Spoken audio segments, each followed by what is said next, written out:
How's it going, everyone? My name's Dono and this is How to Happy. In this video we're going to be doing a book review of the book Psycho-cybernetics. This book is best for those who can weed through a little bit of the woo-woo stuff to look through a book on self-confidence and how that affects all of the outcomes in your life. The difficulty to digest is fairly easy, though there is a little bit of confusion with some of the woo-woo stuff and some of the concepts that are a little bit outdated. This book is a little bit older, so some of this stuff is not as current as it could be, and that could lead to some confusion. Psycho-cybernetics is full of a lot of different frameworks and ideas, mostly related to how self-esteem and self-image have outcomes on your life. Now there's a bunch of other stuff built in there, but Maltz mostly focuses on self-esteem. So he starts out by talking about how he was a plastic surgeon and he saw that a lot of the times changes in his patients came through their beliefs, not their actual physical changes, right? So if someone changed their physical appearance and then believed that they were beautiful, they started acting that way. But if they still believed that they were disfigured, then they would continue to act in that way, and that would have really big impacts in the way that they lived their life as well as what they accomplished. He then goes on to talk quite a bit about visualizations as a tool to improve in a lot of different ways, and this is because he was originally involved with some hypnosis type stuff, or at least he talks about some hypnosis type stuff and says that those beliefs are so strong that they come across as true. So he recommends that you try doing things like visualizations where you sit, close your eyes, clear your mind, think about what you want to happen and how that really helps increase your effectiveness and happiness depending on what you're working on. Maltz then goes on to talk about how rational thought can really help keep you in balance and guide you forward. So he says to question thoughts as they come up so that you can ask yourself things like, is this rational? Does this make sense?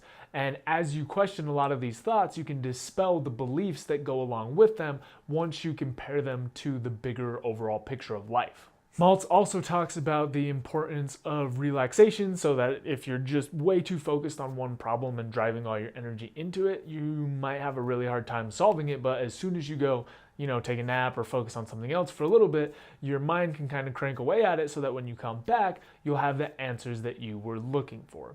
Now, there's a big chunk of the book that also talks about what you can control and focusing on that. So the example that he uses is basically the telephone ringing, right? So a stimulus comes in, that's the phone ringing, and you can sit there and choose whether or not you want to answer it, right? Yes, there is an action that the phone is calling you to do, but you are ultimately in control of how you react. Then he goes on to say that you can expand this to a great range of incoming stimuli, right? Something happens, but you always have the choice to react to it.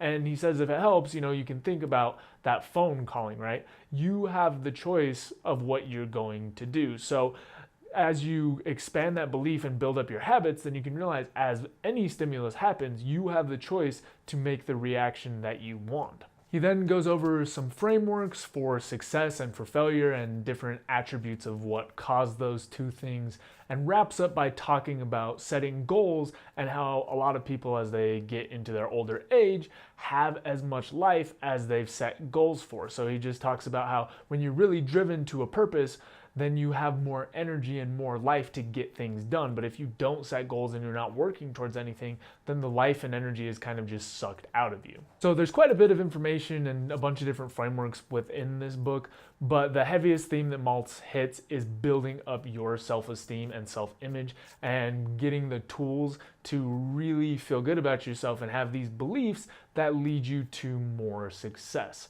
Let's move on to the other considerations. One thing, if you end up reading this book, to think about is there's several references to God under a Christian type of theology.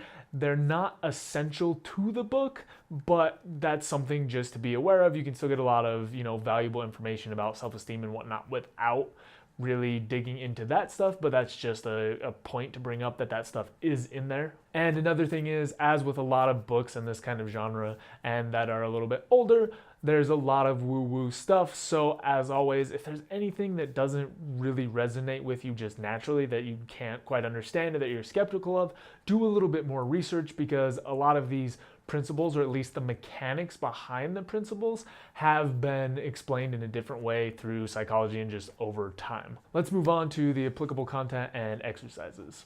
This book talks heavily about creating a positive and empowered self-image. What activities do you participate in which make you feel more powerful? How can you leverage those events to create more positivity in your life as a whole?